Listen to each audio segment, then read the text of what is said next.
Là, j'ai eu du Star Wars.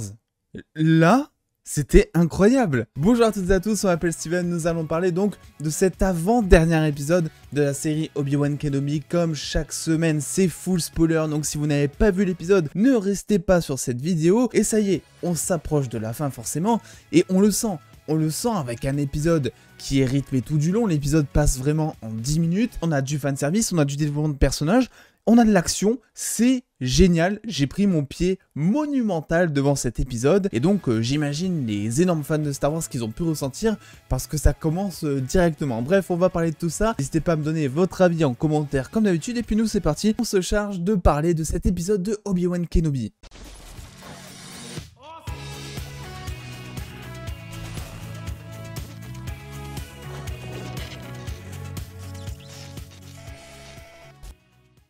Alors forcément, je pense que on va commencer par le début de l'épisode, qui est déjà incroyable. Voilà, tu commences avec un flashback donc de Obi-Wan et d'Anakin.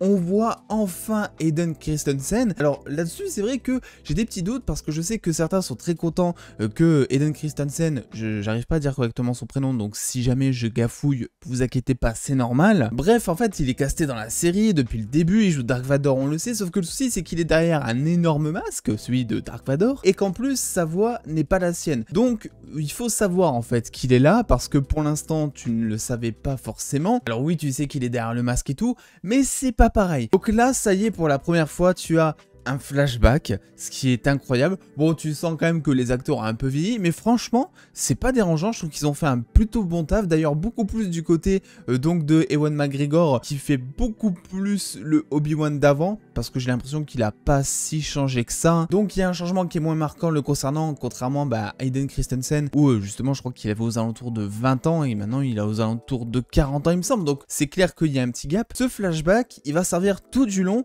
et il va aider à la progression scénaristique de l'épisode où tu vois finalement que ils apprennent encore des leçons l'un de l'autre. Ils se servent un petit peu de ce flashback pour, on va dire, amener des choses scénaristiquement, pour justifier le fait que Obi-Wan connaisse Dark Vador justement, qui se connaissent aussi stratégiquement et que c'est toujours les émotions finalement d'Anakin qui le trahissent comme montré à la fin de l'épisode. Donc j'ai trouvé que finalement ce fanservice n'en est pas un. C'est pas du fanservice en mode voilà, on vous a montré les deux acteurs avec un flashback, mais ça sert à rien scénaristiquement. Non, pas du tout. Là, ça apporte quelque chose à l'intrigue et c'était plutôt intéressant. La deuxième chose qui m'a énormément plu dans cet épisode, c'est qu'on a le retour du général Kenobi, en fait. Le leader en chef, celui qui commandait des armées de clones, etc. Eh bien, ça y est, on l'a. Et quel plaisir finalement au moment où il arrive dans cette fameuse grotte, le moment où il prend la parole devant tout le monde, son côté leader ressort. Quel plaisir vraiment de le voir comme ça, alors que ça fait quand même 4 épisodes.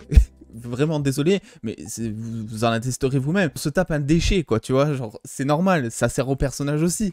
Mais ça fait plaisir, du coup, de le revoir un petit peu aussi réutiliser la force pour pousser Reva notamment, qui est un personnage, mine de rien, assez intéressant. Alors, il faut un peu durer le truc, c'est à prévoir. C'est dommage, je trouve. Reva, donc, qui va très certainement revenir sous forme de Jedi, qui va très certainement justifier sa loyauté maintenant envers les Jedi, parce qu'elle va essayer de se racheter, on va dire, une conscience, tu vois. Elle va essayer de se racheter une crédibilité au sein des gentils qu'elle a trahis pendant des années, pour tuer Vador. Ça aussi plutôt intéressant, bien que c'était un peu dommage de spoiler le fait que Reva était donc dans ses enfants tués au moment de l'Ordre 66, parce que t'avais un récap au début de l'épisode où tu voyais, ou en tout cas tu croyais voir Reva justement petite. Donc c'est dommage finalement qu'il te l'ait montré ici, parce que t'avais moins la surprise au moment de cette révélation, je trouve. Et c'est vrai que je trouve ça assez dommage aussi que Reva, bien que ce soit un personnage que j'aime bien depuis le début de la série, et qu'il le fasse encore perdurer pour très potentiellement du coup une saison 2, parce qu'on commence de plus en plus à en parler, même si de base Obi-Wan Kenobi apparemment ça avait été prévu pour une seule saison. Donc là tu sens vraiment qu'ils font durer le truc,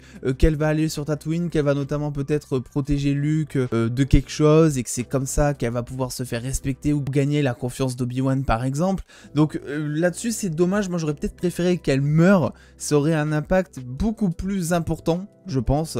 Après, reste à voir ce qu'elle va apporter scénaristiquement dans le dernier épisode, qui sera vraisemblablement sur Tatooine, je pense, ce qui serait quelque part logique, étant donné que tout a commencé sur Tatooine pour Dark Vador / Anakin. Là, le remettre sur Tatooine pour un combat final avec Obi-Wan alors qu'il est donc dans cette deuxième phase de vie, si je peux appeler ça comme ça, bah, c'est plutôt très cool, c'est plutôt logique et je suis plutôt content pour l'instant de ce qu'ils sont en train d'apporter avec cet épisode. Alors on a effectivement la mort de Tala, je crois, il me semble. Je vais être honnête avec vous, j'en ai absolument rien à faire à ce moment-là. J'ai eu plus de peine pour le druide que pour Tala. C'est souvent comme ça, généralement, les trucs mignons qui t'apportent dans les séries et qui commencent à clamser. Alors oui, d'ailleurs, Leia, bon, toujours aussi insupportable. C'est bizarre parce que moi, je l'avais bien aimé, je crois, dans le premier et dans le deuxième épisode, mais ensuite, c'était vraiment la décadence. Vraiment, je ne la supporte plus. Donc, heureusement qu'on la met moins en avant maintenant et qu'on n'est plus là dans ce truc de il faut protéger Leia. Alors pareil, il y a une scène qui m'a un peu dérangé, juste dans cet épisode, c'est la seule d'ailleurs, je crois. C'est le moment où Tala, justement, est en train de parler à Obi-Wan de ce qu'elle est, de ce qu'elle est devenue, comme quoi maintenant, elle fait des trucs sur son arme pour compter le nombre de vies qu'elle sauve. Sauf que à ce moment-là, en fait, c'est le gros rush, tu vois. Obi-Wan, il dit non, vous avez pas 4 heures, vous avez 1 heure pour vraiment mettre tout ça en place, pour nous protéger, pour fuir, etc. Et elle arrive, elle tape la discute à Obi-Wan, tu vois. Donc là, je me suis dit, bon, je veux bien qu'on développe un peu le personnage, mais scénaristiquement, ça colle pas du tout. Je veux dire, dans la vraie vie, on le sait tous, que Tala, elle aurait commencé à parler, Obi-Wan, il aurait dit, écoute frère, tu me diras plus tard, parce que là, il y a des gens qui veulent un peu nous tuer, tu vois ce que je veux dire? Donc ça m'a un petit peu dérangé qu'on apporte ce développement de personnage juste avant qu'elle meure. En plus, tu sentais vraiment qu'ils avaient presque oublié de raconter un truc sur son personnage, parce qu'ils savaient qu'elle allait claquer juste après, et que ça allait avoir zéro impact, sinon émotionnel là-dessus. Et bien évidemment, on va parler de Dark Vador, qui, alors, je sais que beaucoup se sont dit, il est badass dans l'épisode précédent que j'ai détesté, etc.